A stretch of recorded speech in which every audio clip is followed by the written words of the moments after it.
నమస్తే welcome to LG TV news ముందుగా headlines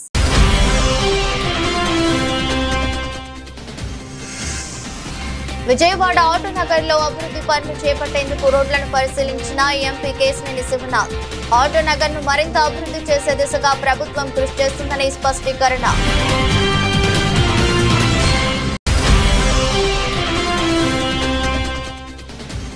విజయవాడలోని 62, 63, 64 డివిజన్లకు చెందిన మహిళలకు కుట్టు శిక్షణ కేంద్రాలను ప్రారంభించిన స్థానిక ఎమ్మెల్యే మహిళల ఆర్థిక స్వావలంబనే ప్రభుత్వ ధ్యేయమన్న బోండా ఉమా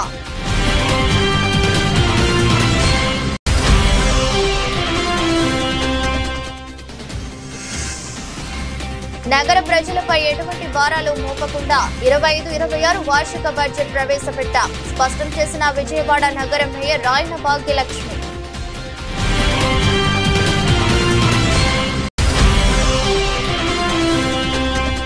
చంద్రబాబుకి అమ్ముడుపోయిన మందకృష్ణ ఆంధ్ర మాదిగలకు తీరని అన్యాయం చేశారంటూ ధ్వజమెత్తిన పేరుపోగు వెంకటేశ్వరరావు అసెంబ్లీ తీర్మానం జరగకుండానే మందకృష్ణ వర్గం సంబరాలు జరుపుకోవడం సిగ్గుచేటని వ్యాఖ్య మహిళల ఆర్థిక స్వావలంబనే రాష్ట్ర ప్రభుత్వ ధ్యేయమని ప్రభుత్వ విప్ సెంట్రల్ శాసనసభ్యులు బోండా ఉమామహేశ్వరరావు అన్నారు. ప్రజాశక్తి నగర్లోని నగరపాలక సంస్థ కళ్యాణ మండపంలో 62, 63, 64 డివిజన్లకు చెందిన మహిళలకు కుట్టు శిక్షణ కేంద్రాలను బోండా ఉమా ప్రారంభించారు. ఈ సందర్భంగా బోండా ఉమామహేశ్వరరావు మాట్లాడుతూ మహిళల ఆర్థిక ప్రగతికి రాష్ట్ర ప్రభుత్వం తోడ్పాటు అందిస్తుందన్నారు. మహిళలు ఆర్థికంగా నిలదొక్కునే తమ కాళ్లపై తాము నిలబడేలా స్వయం ఉపాధి పథకాలకు ప్రభుత్వ పరంగా శిక్షణ ఇస్తున్నామన్నారు. ఆ క్రమంలోనే కుట్టు శిక్షణ కేంద్రాలను ఏర్పాటు చేసి కుట్టు శిక్షణ అనంతరం ఉచితంగా మిషన్లను అందించనున్నట్లు వివరించారు.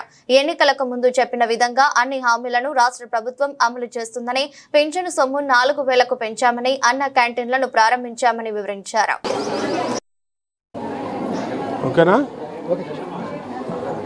ఈరోజు మహిళల ఆర్థిక పురోగతి కొరకు మహిళలకి వాళ్ళ కాళ్ళ మీద వాళ్ళు నిలబడి మరి సొంతగా ఎంతో కొంత సంపాదించుకునే విధంగా ప్రభుత్వం అనేక కార్యక్రమాలు తీసుకొస్తూ ఉంది. డ్వాక్రా పొదుపు సంఘాల ద్వారా వాళ్ళకి పొదుపు కార్యక్రమం తీసుకున్నాం. అలాగే కుట్టు మిషన్ శిక్షణా కేంద్రాలు పెట్టి ఎక్కడికక్కడ మహిళలకి కుట్టు మిషన్ శిక్షణ ఇప్పిస్తున్నాం. ఆ శిక్షణ పూర్తి చేసుకున్న మా అక్క చెల్లెళ్ళందరికీ కూడా వాళ్ళకి ఉచితంగా కుట్టు మిషన్లు ఇస్తున్నాం. అట్లాగే స్కిల్ డెవలప్మెంట్లో కంప్యూటర్ శిక్షణ ఇప్పిస్తూ ఉన్నాం. అన్ని రకాలుగా మహిళల ఆర్థిక ప్రగతి కోసం, ఆర్థిక స్వావలంబన కోసం ఈ ప్రభుత్వం చిత్తశుద్ధితో మహిళలకు అనేకమైన పథకాలు తీసుకొచ్చాం. మహిళల కోసం అన్ని రకాలుగా కూడా ఈ ప్రభుత్వం ప్రోత్సాహం తీసుకొస్తూ ఉన్నాం. తెలుగుదేశం పార్టీ ఎన్నికల ముందు చెప్పాం, తెలుగుదేశం పార్టీ అధికారంలో రాగానే 3,000 ఇచ్చే పింఛన్ని 4,000 పెంచుతామని చెప్పాం. ఇచ్చిన మాట ప్రకారం 3,000 పింఛన్ని 4,000 రూపాయలు పెంచాం. అలాగే గ్యాస్ బండ్లు 3 గ్యాస్ బండ్లు ఇస్తామని చెప్పాం, 3 గ్యాస్ బండ్లు ఇస్తా ఉన్నాం. అన్నా క్యాంటీన్లు తెరుస్తామని చెప్పాం, అన్నా క్యాంటీన్లు ఓపెన్ చేసాం. అంతేకాకుండా పిల్లలకి, చదువుకునే పిల్లలకి అమ్మఒడి గత ప్రభుత్వంలో ఒక్క తల్లికి ఉన్నటువంటి 2 పిల్లల్లో ఒక పిల్లకే ఇచ్చి మరి మోసం చేశారు. దాన్ని కూడా ఇప్పుడు 2 పిల్లలు ఉంటే 2కి చెరో 15,000 రూపాయలు, 30,000 రూపాయలు మే నెల నుంచి వచ్చే నెల నుంచే ఇవ్వబోతూ ఉన్నాం. అలాగే తల్లికి వందనం పేరుతో ప్రతి అక్క చెల్లెమ్మకు కూడా 18,000 రూపాయలు డబ్బులు ఇవ్వబోతూ ఉన్నాం. అలాగే మహిళలకు ఉచితంగా బస్సు ప్రయాణం కూడా త్వరలోనే ఏర్పాటు చేయబోతూ ఉన్నాం. అంటే అనేక ఆర్థిక ఇబ్బందులు, సమస్యలు, ఇబ్బందులు ఉన్నా ఈ రాష్ట్రంలో పేద, బడుగు, బలహీన వర్గాలు మహిళల కోసం ఈ ప్రభుత్వం వాళ్ళ అభివృద్ధి కోసం, వాళ్ళ ఆర్థిక అభివృద్ధి కోసం కట్టుబడి ఉంది. బీసీ కార్పొరేషన్ ద్వారా, ఎస్సీ కార్పొరేషన్, మైనార్టీ, కాపు, బ్రాహ్మణ కార్పొరేషన్ ద్వారా మళ్ళీ లోన్లు కూడా ఇవ్వడానికి ప్రభుత్వం ఆమోదం తెలిపింది. వాటిని కూడా మన బడ్జెట్లో నిధులు పెట్టారు.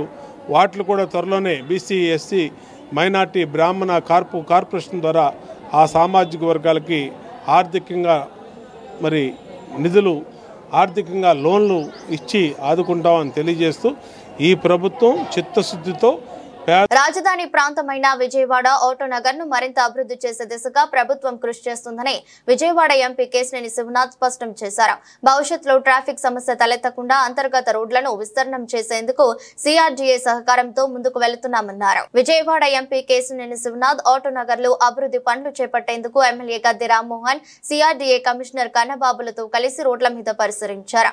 ఈ సందర్భంగా మాట్లాడుతూ గన్నవరం నుండి మెట్రో ఎన్టీఆర్ హెల్త్ యూనివర్సిటీ నుంచి నిడమానూరు జంక్షన్ వరకు ఫ్లైఓవర్ పనులు ప్రారంభం కాబోతున్న నేపథ్యంలో ట్రాఫిక్ ఇబ్బందులు లేకుండా ప్రత్యామ్నాయ మార్గాలపై దృష్టి సారించామన్నారు. ఆటోనగర్ లోకి లారీలు ట్రాఫిక్ కు అంతరాయం లేకుండా వచ్చేందుకు ఆటోనగర్ టెర్మినల్ రోడ్డు, బల్లెంవారి వీధి, మహానాడు రోడ్ జంక్షన్, శక్తి కళ్యాణ మండపం రోడ్, ఘంటసాల రోడ్లను పరిశీలించారు. గన్నవరం విమానాశ్రయంకి రామవరపాడు రింగ్ రోడ్ నుంచి మరో ప్రత్యామ్నాయ మార్గం కోసం చూస్తున్నామన్నారు. కంజెషన్ రోడ్స్ అన్ని కూడా బయట ప్రాంతాల నుంచి నగరానికి వచ్చే వెహికల్స్కి మార్గం సుగమం చేయడానికి అవుట్స్కట్స్లో రోడ్లు ఏర్పాటు చేయాల్సిన అవసరం ఉంది. అది సిఆర్డీఏ వారి వల్లనే సాధ్యం. అప్ టు కార్పొరేషన్ వరకు కార్పొరేషన్ రోడ్లన్నీ కూడా చాలా వరకు పగడబందీ చేయడం జరిగింది. సిఆర్డీఏ సహకారంతో విజయవాడ ఆటోనగర్ ఏషియన్లోనే అతిపెద్ద ఆటోనగర్ని మరలా పునర్జీవం చేయడానికి, ఆటోనగర్లోకి వెహికల్ రావడానికి ఉన్న అనేకమైన రిస్ట్రిక్షన్స్ వారిని తొలగించి సులువుగా లోనికి రావడానికి ఈ సిఆర్డీఏ వారి కమిషనర్ గారి సహకారంతో కొన్ని రోడ్లని ప్రపోజ్ చేయడానికి ఈ రోజున ఎంపీ గారు ప్రత్యేకంగా ఈ కార్యక్రమం ఏర్పాటు చేసి కమిషనర్ గారితో ఈ టూర్ని ఏర్పాటు చేయడం జరిగింది. దీనికి మా బల్లెంవారి వీధి రోడ్డు ఇది ప్రధానమైన రోడ్డు. దానికి అనుసంధానంగా మహానాడు రోడ్ ఎక్స్టెన్షన్ నిడమానూరు వరకు, అదేవిధంగా బల్లెంవారి వీధి నుంచి ఆ నిడమానూరు కానూరును కలిపేటట్టుగా రోడ్లు ఏర్పాటు చేస్తే ఇటు మచిలీపట్నం నుంచి వచ్చే వెహికల్స్ కానీ, ఇటు ఏలూరు రోడ్లో వచ్చే వెహికల్స్ కానీ అన్నీ కూడా సులువుగా ఆటోనగర్ కానీ లేదా విజయవాడ నగరాన్ని రాగలుగుతాయి. ఎందుకంటే విజయవాడ నగరంలో ఒక రింగ్ రోడ్లో మంచి ఫ్లైఓవర్ రాబోతూ ఉంది, అదే మెట్రో రాబోతూ ఉంది. దానివల్ల ట్రాఫిక్ అంతా కూడా ఇబ్బందులకు గురవుతుంది. కాబట్టి దానికి ముందే ఈ రోడ్లను ఏర్పాటు చేయడానికి ఈ రోజున ఈ యొక్క కార్యక్రమం ఏర్పాటు చేయడం జరిగింది. ఇవాళ అమరావతికి ముఖద్వారం, అమరావతిలో భాగమైన విజయవాడలో వాళ్ళ సిఆర్డీఏ కమిషనర్ గారి ఆధ్వర్యంలో, కన్నబాబు గారి ఆధ్వర్యంలో నేను ఎమ్మెల్యే గద్దె రామ్మోహన్ రావు ముఖ్యంగా 305 ఎకరాల్లో 1,00,000 మంది కార్మికులు ఉండే ప్రాంతమైన ఇక్కడ ఆటోనగర్ ప్రాంతం, ఈ ప్రాంతం కనుక అభివృద్ధి ఉంటే విజయవాడ అభివృద్ధిలో దోహదం పడుతుంది. కాబట్టి గౌరవ ముఖ్యమంత్రి గారు, గౌరవ మున్సిపల్ మంత్రి గారు ఆధ్వర్యంలో ఏర్పడిన సిఆర్డీఏలో ఇవాళ అమరావతి సమస్యలే కాదు, సిఆర్డీఏ ప్రాంతంలో ఉన్న అన్ని రోడ్లు డెవలప్మెంట్లో భాగంగా కమిషనర్ గారి ఆధ్వర్యంలో ఇవాళ ఆటోనగర్ రావడం జరిగింది. త్వరలో ఇటువంటి ఆటోనగర్ని దేశంలో ఎక్కడా లేని విధంగా ఉండే ఇటువంటి ఆటోనగర్ని, ఇంత డెన్సిటీ ఆఫ్ ఆటోనగర్ని free flow of traffic allow చేయాలి. అంతేకాకుండా రేపు రాబోయే కాలంలో ఫ్లైఓవర్ కూడా రాబోతుంది. నిడమానూరు నుంచి మహానాడు రోడ్డు కూడా మూసుకుపోబోతుంది. కాబట్టి ఇక్కడ చాలామంది జీవనోపాధి కోల్పోబోతారు. కాబట్టి దానికి ముందుగానే మేల్కొని ప్రత్యామ్నాయ రోడ్లు చూడటానికే మేము ఇక్కడ రావడం జరిగింది. ఈ కార్యక్రమానికి ఇంత ఉదయమే వచ్చిన అధికారులకి, ముఖ్యంగా సిఆర్డీఏ కమిషనర్ గారికి ధన్యవాదాలు. Thank you. నగర ప్రజలపై ఎటువంటి భారాలు మోపకుండా 25-26 వార్షిక బడ్జెట్ ప్రవేశపెట్టామని నగర మేయర్ రాయన భాగ్యలక్ష్మి తెలిపారు. 2025-26 సంవత్సరానికి 1,454.58 కోట్లతో బడ్జెట్ ను ప్రవేశపెట్టామని చెప్పారు. 204.59 కోట్లు మిగులు ఆదాయం ఉందన్నారు. బడ్జెట్ ప్రసంగానికి అధికారులు ఇచ్చిన లెక్కల్లో తేడా ఉందని, ఈ అంచనాల్లో తేడాలపై సభ్యులు కౌన్సిల్లో అధికారులను ప్రశ్నించారన్నారు. అన్ని వర్గాల వారితో సంప్రదింపులు జరిపాకే బడ్జెట్ రూపొందించి ప్రవేశపెట్టామని, సిటీ డెవలప్మెంట్ కోసం కేంద్రం ఇస్తామన్న 100 కోట్లకు కమిటీ వేస్తాం, ఏం అభివృద్ధి చేయాలనే దానిపై చర్చిస్తామన్నారు. బుడమేరు డెవలప్మెంట్ కోసం 150 కోట్లు కేంద్రం ఇచ్చి డెవలప్మెంట్ చేస్తే మంచిదే, కానీ ఏ మేరకు అమలవుతుందో చూడాలి అని చెప్పారు. బడ్జెట్ ప్రజలకు ఆమోదకరంగా రూపొందించామని వివరించారు. బడ్జెట్ ని ప్రవేశపెట్టడం జరుగుతుంది. ఈరోజు జరిగింది. 2024-25 గాను మనకి టోటల్గా 1123.91 కోట్లు మన గత సంవత్సర కాలం మనం క్యాపిటల్ ఆదాయం కానీ, అలాగే రెవెన్యూ ఆదాయం కానీ, డిపాజిట్లు కానీ మొత్తం కలిపి మనకి 1123.91 కోట్లకు గాను ఏ అభివృద్ధి పనులు చేశామో ఆ అభివృద్ధి పనులతో సహా ప్రతి ఒక్కటి మనం తెలియజేయడం జరిగింది. అలాగే 2025-26 ఆర్థిక సంవత్సరానికి గాను మనకి క్యాపిటల్ అలాగే రెవెన్యూ ఆదాయ వివరములు మనకి 1262.47 కోట్లుగా మనం నిర్ణయించడం జరిగింది. అలాగే మనకి 349.36 కోట్లుగా మనకి డిపాజిట్లు మనకి రావడం జరిగింది. అలాగే 47.4 కోట్లు మొత్తం కలిపి మనకి 1659.15 కోట్లకు గాను రెవెన్యూ మరియు క్యాపిటల్ వ్యయములు, లోన్లు, డిపాజిట్లు, చెల్లింపులతో కలిపి మనకి 1454.56 కోట్లుగా మనకి ఏదైతే మన బడ్జెట్ ఉందో బడ్జెట్ మనం తెలియచేయటం జరిగింది. ఇది ఏ దానికి ఎంతెంత మనం బడ్జెట్ వినియోగిస్తామో అన్నది కూడా మనకి బడ్జెట్ బుక్లో మనం తెలియజేసాం. అలాగే మనకి మిగులు ఆదాయం ఈ సంవత్సర కాలంలో మనకి మిగులు ఆదాయం ఏమైనా ఉందంటే 204.59 కోట్లు మనకి మిగులు ఆదాయం కార్పొరేషన్కి ఉండడం జరిగింది. ఈరోజు బడ్జెట్ ప్రవేశపెట్టిన తర్వాత మన గౌరవ సభ్యులందరూ ఈ బడ్జెట్ మీద ఎన్నో క్వశ్చన్లు, వాళ్ళ ఎన్నో అనుమానాలు రేస్ చేయడం జరిగింది. అలాగే ప్రజల మీద ఎలాంటి పన్నుల భారము పడకుండా అన్ని రకాలుగా కులంకుశంగా అన్ని వర్గాల వారితో సంప్రదింపులు జరిపి బడ్జెట్ని ప్రవేశపెట్టడం జరిగింది. ఈరోజు గౌరవ సభ్యులు కొన్ని వాళ్ళకి ఉన్న ఏవైతే ఈ బడ్జెట్ బుక్లో పొందుపరిచినారో అధికారులు దాని మీద కొన్ని వాళ్ళకి అనుమానాలు ప్రతి ఒక్కటి రేస్ చేయడం జరిగింది. ఇక్కడ మనకి 100 కోట్లు మనకి టౌన్ ప్లానింగ్ ద్వారా 100 కోట్లు అర్బన్ రీఫార్మ్ నిధులు టిడ్కో లబ్ధిదారులకు కూటమి ప్రభుత్వం ఇచ్చిన హామీ నిలబెట్టుకోవాలని సిపిఐ నగర కార్యదర్శి జి కోటేశ్వరరావు డిమాండ్ చేశారు. తక్షణమే టిడ్కో ఇళ్ల నిర్మాణాలను పూర్తి చేసి లబ్ధిదారులకు అప్పచెప్పాలన్నారు. టిడ్కో చైర్మన్ వేముల అజయ్ కుమార్ చెప్పిన విధంగా ప్రభుత్వమే బ్యాంకులకు లబ్ధిదారుల తరపున 150 కోట్ల రుణాన్ని చెల్లించాలన్నారు. జకంపూడి, వేమవరం ప్రాంతాలలో నిర్మాణం చేపట్టిన టిడ్కో ఇళ్లను సిపిఐ నగర కార్యదర్శి జి కోటేశ్వరరావు ఆధ్వర్యంలో పరిశీలించారు. ఈ సందర్భంగా ఆయన మాట్లాడుతూ గత టీడీపీ ప్రభుత్వ హయాంలో విజయవాడ నుండి సుమారు 6,573 మంది ఎంపిక చేశారని, వారి నుండి 20,000, 30,000 కట్టించారని, కానీ వారికి ఇప్పటి వరకు ఎటువంటి న్యాయం చేయలేదని విమర్శించారు. గతంలో ఉన్న వైసీపీ కూడా లబ్ధిదారులకు న్యాయం చేయలేదని దుయ్యబట్టారు. కూటమి ప్రభుత్వం టిడ్కో లబ్ధిదారులకి భారీ నజరానా ఇస్తుందని టిడ్కో చైర్మన్ వేముల అజయ్ కుమార్ చెప్పి 9 నెలలు గడుస్తున్నా ఏ ఒక్కరికి న్యాయం జరగలేదని ఆరోపించారు. డిసెంబర్ నాటికి 150 కోట్ల ప్రభుత్వం తరపున బ్యాంకులకు చెల్లిస్తామని చెప్పిన మాటను అమలు చేయాలన్నారు. కూటమి ప్రభుత్వం టిడ్కో లబ్ధిదారులకి భారీ నజరానా ఇస్తుందని చెప్పి టిడ్కో చైర్మన్ వేముల అజయ్ కుమార్ గారు ఈ ప్రాంతాన్ని ఈ ప్రభుత్వం ఏర్పాటుని తర్వాత పరిశీలించి ఖచ్చితంగా అందరికీ ఇళ్ళు కేటాయిస్తామని చెప్పి, అది కూడా బ్యాంకుల నుంచి లబ్ధిదారులకి వస్తున్నటువంటి నోటీసుల్ని పరిగణలోకి తీసుకోవాల్సిన పని లేదు, ఎవరు కట్టవలసినటువంటి అవసరం లేదు. ఈ డిసెంబర్ నాటికి 150 కోట్ల రూపాయలు బ్యాంకులకి ప్రభుత్వమే చెల్లిస్తుందని చెప్పి ప్రకటించారు. వచ్చి దాదాపు నెలలు గడుస్తూ ఉన్నది. కానీ ఎక్కడ వేసిన గొంగలు ఎక్కడ అన్నట్టుగా అదే ఎటువంటి పనికి నోచుకున్నటువంటి పరిస్థితి టిడ్కో ఇళ్ళ యొక్క పరిస్థితి ఇక్కడ కనబడతా ఉన్నది. దాదాపు 4 సంవత్సరాల క్రితం గత ప్రభుత్వం ఉన్నప్పుడు పరిశీలనార్థం ఈ ప్రాంతానికి వచ్చాం. ఈ ప్రభుత్వం వచ్చి సంవత్సరం అవుతుంది, దగ్గర సంవత్సరం కావస్తా ఉన్నది. ఎటువంటి కనీసం ఒక ఇటుకరాయి కూడా పేర్చినటువంటి పాపం లేదు. ఎందుకని అనేటటువంటిది ఆలోచిస్తే టిడ్కో ఇళ్ల నిర్మాణానికి ఎవరైతే కాంట్రాక్టర్స్ ఉన్నారో వారికి చెల్లించవలసినటువంటి సొమ్ము చెల్లించకపోవడంతో వారి పనులు కనీసం ప్రారంభించినటువంటి పరిస్థితి. ఇప్పుడు పరిశీలించేటటువంటి దానికోసం సిపిఐ విజయవాడ నగర బృందం ఈ రోజున ఈ ప్రాంతాన్ని టిడ్కో ఇళ్ల నిర్మాణ పరిస్థితుల్ని పరిశీలించేందుకు వచ్చాం. ఎక్కడ గతంలో ఏ రకంగా ఉందో అదే పద్ధతిలో ఉంది. ఇటీవల వచ్చినటువంటి వరదలతోటి మునిగిపోయినటువంటి ఇళ్ళు మొత్తం నాశనం అయిపోయినటువంటి పరిస్థితి ఇక్కడ కనబడతా ఉన్నది.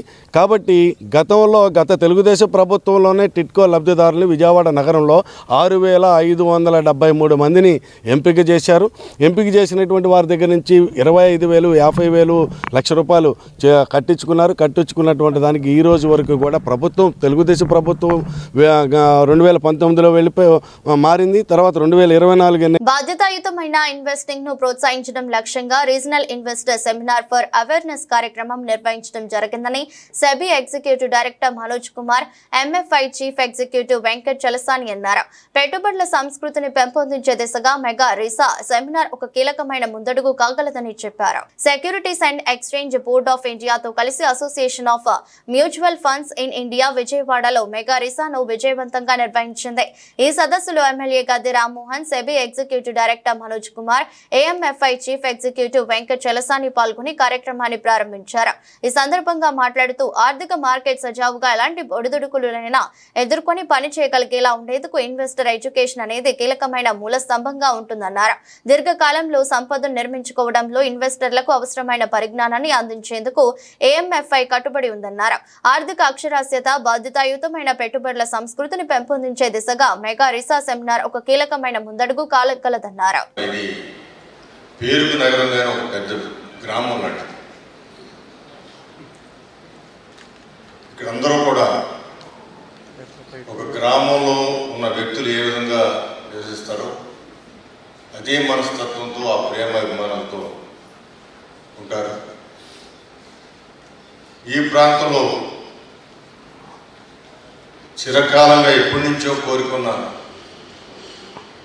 రాజధాని నారా చంద్రబాబు నాయుడు గారి యొక్క పుణ్యంతో కానివ్వండి, ఆయన యొక్క ఇంట్రెస్ట్తో కానివ్వండి, విజయవాడ నగరం రాజధాని అని చెప్పి 2014 విడిపోయిన ఆంధ్ర రాష్ట్రంలో మొట్టమొదటి అనౌన్స్ చేసినప్పుడు చాలా ఆనందపడ్డాం.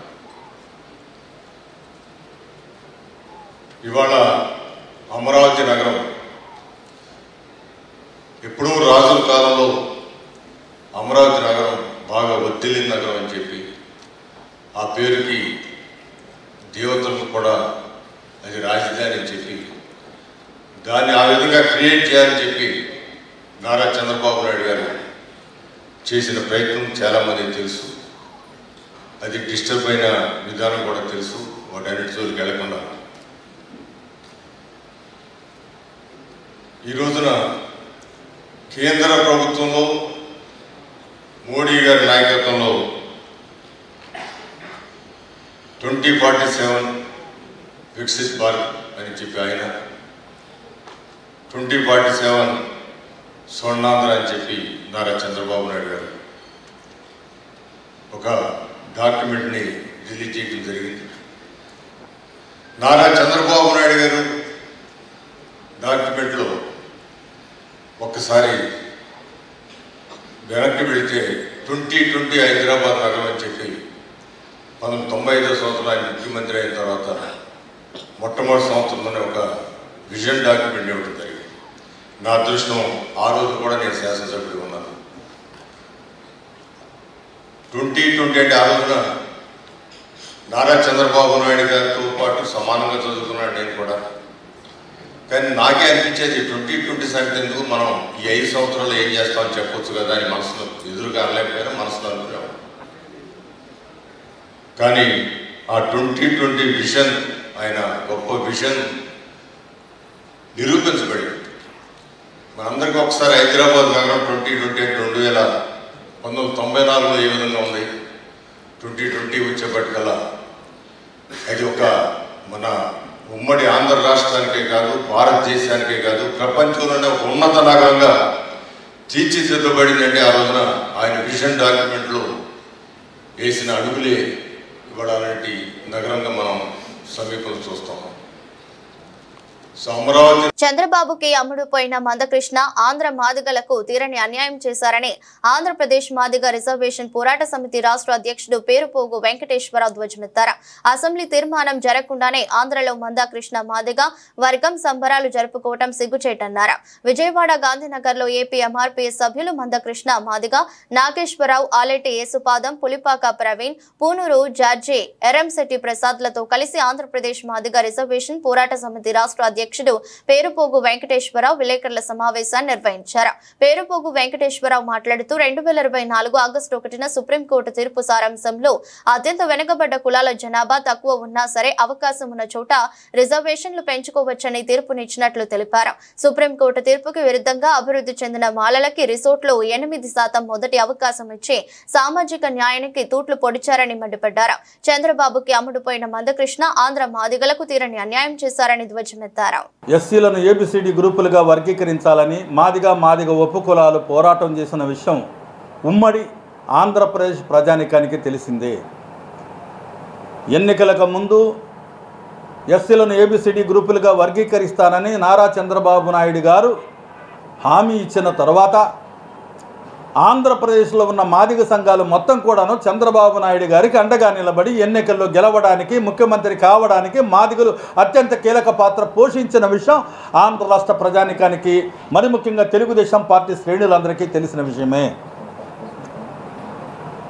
అయితే చంద్రబాబు నాయుడు గారు వర్గీకరణ చేస్తున్నాడని సంతోషపడి కృతజ్ఞత యాత్రలు చేపట్టి కృతజ్ఞత సభలు నిర్వహించి యావత్ మాదిగ జాతి చంద్రబాబు నాయుడు గారికి రుణపడి ఉంటుందని మేము పెద్ద ఎత్తున ఆయన అనుభవజ్ఞుడు ఒకప్పుడు వర్గీకరణ చేయడం వల్ల ఆయన హయాంలో గతంలో 22,000 ఉద్యోగాలు వచ్చాయన్న సంతోషంలో మళ్ళీ చంద్రబాబు నాయుడు గారే చెయ్యగలరని నమ్మి మేము ఓట్లేసి గెలిపించి అధికారంలోకి వచ్చిన తర్వాత ఆయన రాజీవ్ రంజాన్ మిశ్రా కమిషన్ని వెంటనే వేసి త్వరగా నివేదికను రప్పించుకొని ఈ రోజున అసెంబ్లీలో దాన్ని ఆమోదించే స్థాయికి తీసుకొచ్చినందుకు చంద్రబాబు నాయుడు గారికి కృతజ్ఞతలు ధన్యవాదాలు చెప్పాలనుకున్నాం.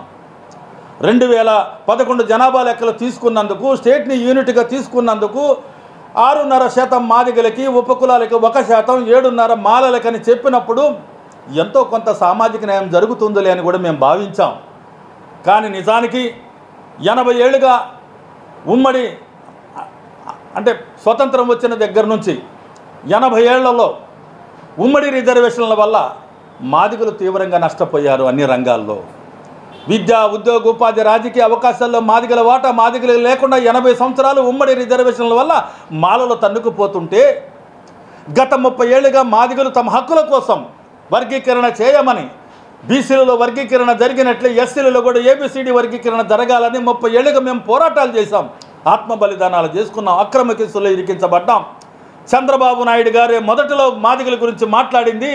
చంద్రబాబు నాయుడు గారే వర్గీకరణ చేయబోయేదని మేము నమ్మి విశ్వసించి ఆయన పక్షాన మేము అనేక సందర్భాల్లో నిలబడ్డాం. విజయవాడ నగరంలో అక్కడ అమ్మాయి ఇక్కడ అబ్బాయి చిత్ర యూనిట్ సందడి చేసింది. ఏప్రిల్ 11వ తేదీన అక్కడ అమ్మాయి ఇక్కడ అబ్బాయి చిత్రం విడుదల కానుందని, అన్ని వర్గాల ప్రేక్షకులను ఈ చిత్రం ఆకట్టుకుంటుందని చిత్ర కథానాయకుడు ప్రదీప్ మాచిరాజు చెప్పారు. దుర్గమ్మ సన్నిధి నుంచి తమ చిత్ర ప్రమోషన్ ప్రారంభించడం సంతోషంగా ఉందన్నారు. అక్కడ అమ్మాయి ఇక్కడ అబ్బాయి చిత్రం ప్రమోషన్ లో భాగంగా హీరో ప్రదీప్, హీరోయిన్ దీపిక విజయవాడ ఇంద్రకీలాద్రిపై కొలువై ఉన్న శ్రీ కనకదుర్గ అమ్మవారిని దర్శించుకున్నారు. వారికి ఆలయ అధికారులు ఆలయ మర్యాదలతో స్వాగతం పలికారు. దర్శనం అనంతరం దేవస్థాన పండితులు దుర్గమ్మ ప్రసాదం చిత్రపటాన్ని అందజేశారు. అనంతరం హీరో ప్రదీప్ మాచిరాజు మాట్లాడుతూ ఏప్రిల్ 11వ తేదీన అక్కడ అమ్మాయి ఇక్కడ అబ్బాయి చిత్రం విడుదల కానుందన్నారు. దుర్గమ్మ సన్నిధి నుంచి చిత్ర ప్రమోషన్ ప్రారంభించడం సంతోషంగా ఉందన్నారు.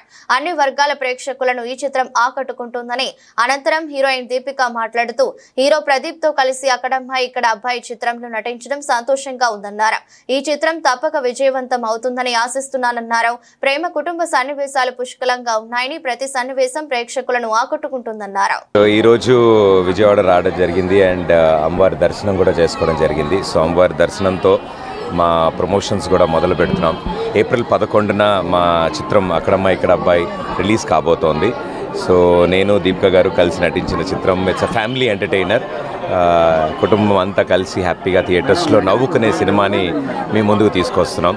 అండ్ అందులో భాగంగానే ముందుగా అమ్మవారి దర్శనం చేసుకుందామని ఇక్కడికి వచ్చాం మేమంతా. అండ్ చాలా పాజిటివ్, చాలా హ్యాపీగా ఉంది.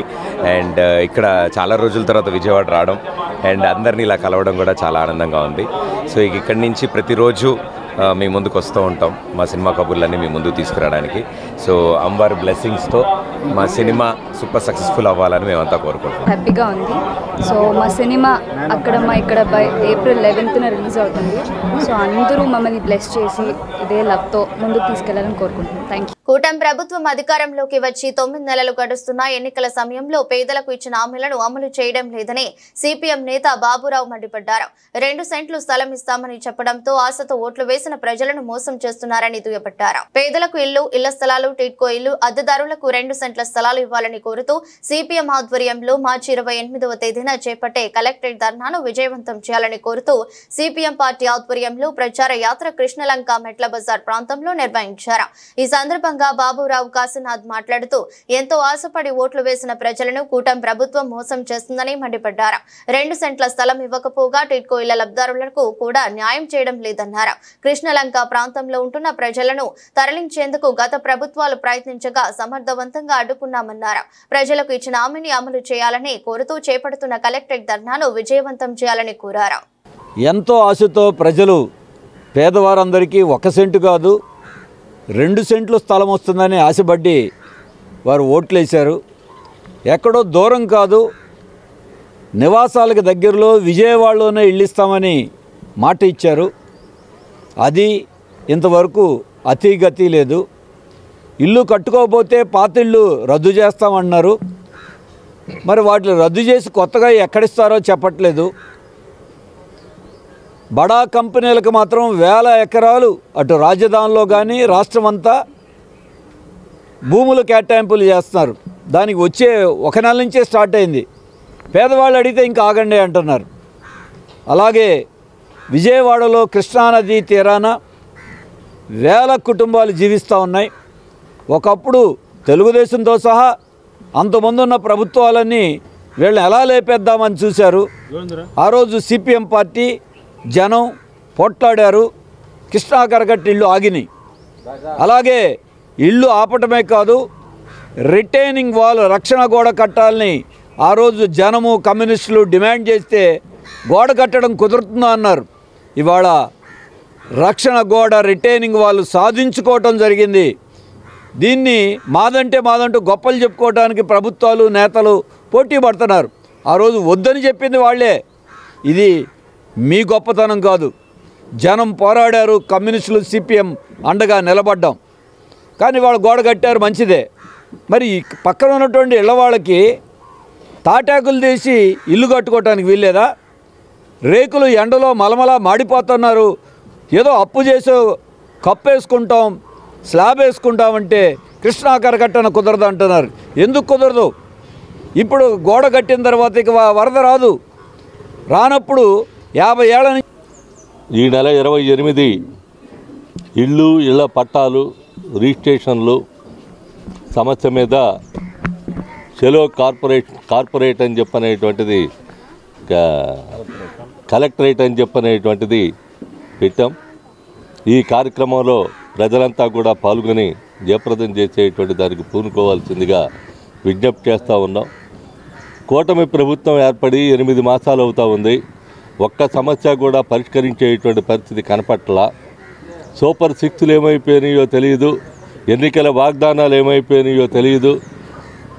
మాటలు మాత్రం గతం గతం గతం అని చెప్పనేటువంటి పేరుతో నామజపం చేసేటువంటి దానికి ప్రయత్నం చేస్తూ ఉన్నారు తప్ప ఈ 8 మాసాల్లో మీరేం చేశారని చెప్పారంటే సమాధానం రావట్లా. అందుకనే ముఖ్యమంత్రి గారిని, డిప్యూటీ ముఖ్యమంత్రి గారిని మేము అడుగుతూ ఉన్నాం, పెండింగ్ సమస్యల పరిష్కారం ఏం చేస్తూ ఉన్నారని చెప్పారని. ఇళ్ళు కావాలి, ఇళ్ల పట్టాలు కావాలి, జీవో నెంబర్ 23 ఇచ్చారు. ఊరికి దగ్గరలో మీకున్న దగ్గరలోనే ఇళ్ళు ఇస్తామని చెప్పి స్థలం ఇస్తామని చెప్పారని. ఆ 2 సెంటు స్థలం ఎప్పుడు ఇస్తారు, ఎలా ఇస్తారు, ఎక్కడిస్తారు? ఈ నగరంలోనే ప్రభుత్వ భూములు 110 ఎకరాలు ఖాళీ ఉంది. ఆ 110 ఎకరాల్లో మీరు ఇచ్చేటువంటి దానికి పూనుకుంటారా, ధైర్యం చేస్తారా అని చెప్పనేటువంటి అడుగుతున్నారు. ఏమైతే మాకు ఇవ్వండి అని చెప్పని ప్రజలు అడుగుతూ ఉన్నారు. అదేవిధంగా పట్టాలు రిజిస్ట్రేషన్ల సమస్య కొండ ప్రాంతం కానీ, దాదాపుగా అరుణాలపురం కానీ, కృష్ణలంక, ఇందిరా కాలనీ కానీ, బ్రహ్మరాంపురం కానీ, ఈడకి పట్టాలు రిజిస్ట్రేషన్ల సమస్య ఈనాటికి కూడా పెండింగ్లోనే ఉంది. సమస్య మాత్రం పరిష్కారం కావట్లా. జీవో నెంబర్ 119 అని చెప్పనని మెడ మీద కత్తిలాగా ఏలాడదీస్తూ ఉన్నారు. దాదాపుగా 25,000 ఇళ్లకి పైగా ఉన్నటువంటి సమస్య. ఈ 25,000 ఇళ్లకి పైగా ఉన్నటువంటి సమస్య పరిష్కారానికి 3 వార్తలు ముగించే ముందు మరోసారి హెడ్లైన్స్.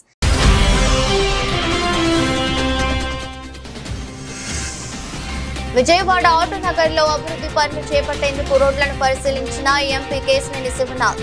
ఆటో నగర్ను మరింత అభివృద్ధి చేసే దిశగా ప్రభుత్వం కృషి చేస్తుందని స్పష్టీకరణ.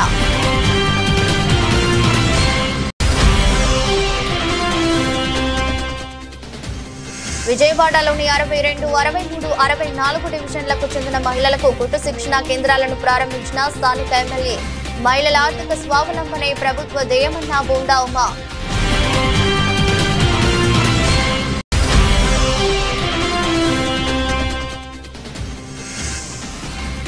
నగర ప్రజలపై ఎటువంటి భారాలు మోపకుండా 25-26 వార్షిక బడ్జెట్ ప్రవేశపెట్టాం. స్పష్టం చేసిన విజయవాడ నగర మేయర్ రాయన భాగ్యలక్ష్మి.